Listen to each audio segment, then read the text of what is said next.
Okay. Go. We're on. What are all of the stories that you have?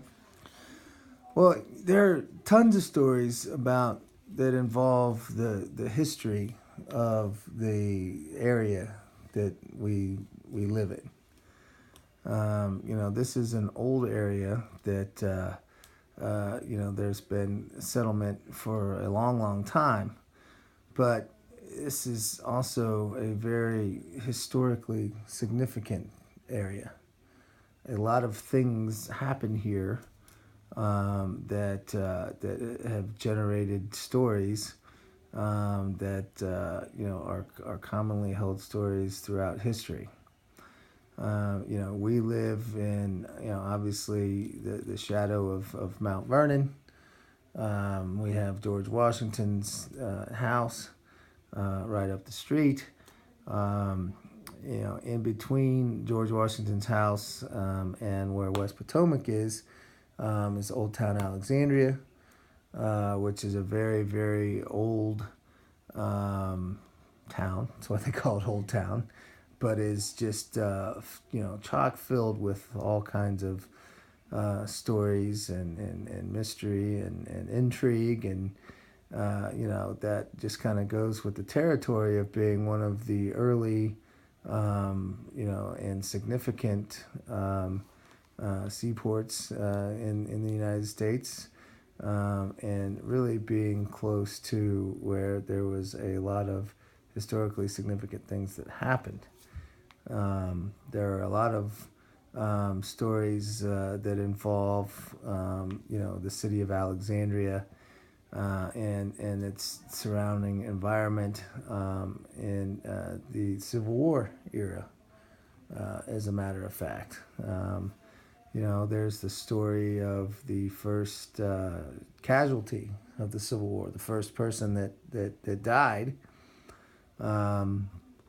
was right there in Old Town over a dispute of someone flying a Confederate flag in Union occupied Alexandria and them having a fight over it and them being shot and killed.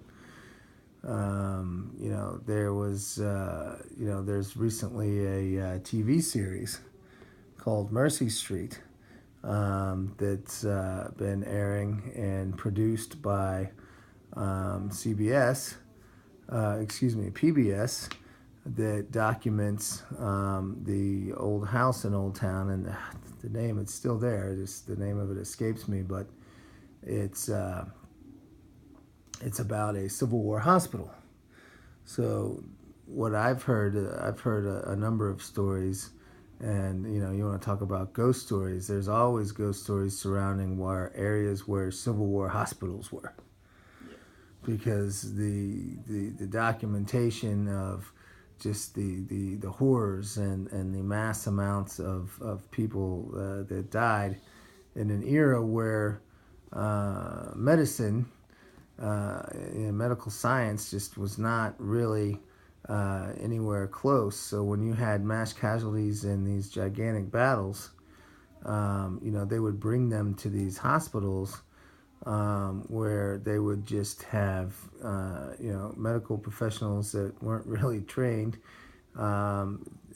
just hacking off limbs and people just dying by the scores in really, really gruesome ways, and a lot of times dying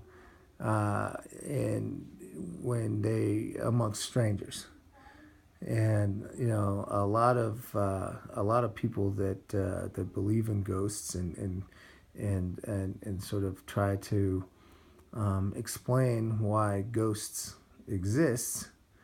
A lot of the stories, a lot of the history, and a lot of the folklore will say that a lot of times that ghosts are souls that just can't find their way, or died in some tragic way where their life has just been cut off too quickly.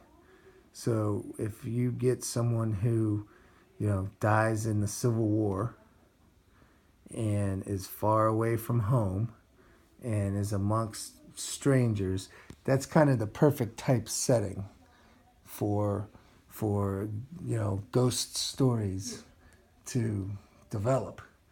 And so, you know, I you know there were people that grew up in this neighborhood that tell ghost stories that there's a house a couple of blocks away that was on like the site of an old Civil War hospital, and that house is, because of that, is haunted.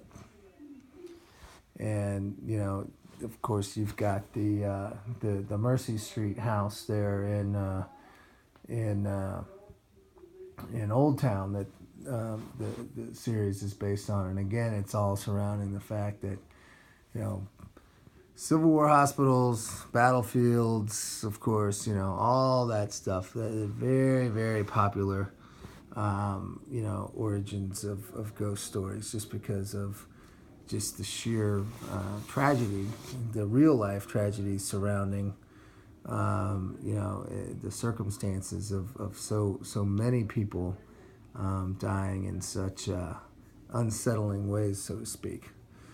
So if you take the combination of, the stories from, leading up to, colonial times, that you had sort of, the city of Alexandria and Mount Vernon, and, of course, the land in between, which is all kind of part of, what was going on. You take that, and then you take the sort of prominence that you have of this area, being part of the Civil War, and so many Civil War related things happening in this area. And then you sort of take that through all the way to as recently as World War II. There's information that just recently came out, and there's a great feature article this month in Northern Virginia Magazine about the fact that Fort Hunt Park was an area that was a secret Nazi interrogation camp. So high-level German spies and German officers would be taken to Fort Hunt Park, where they had a whole army camp where a lot of the high-level German officers were interrogated right there at Fort Hunt Park. Now, from that perspective, for the most part, they said that those guys were treated fairly, and really weren't sort of tortured or anything like that at the camp. But still, I mean, that figures in. And there are people far away from home that certainly passed away from war wounds and things like that.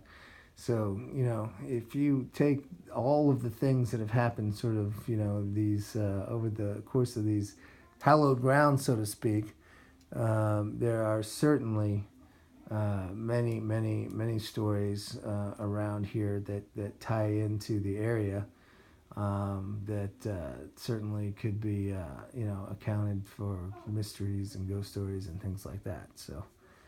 So that's there's lots to talk about in there. So.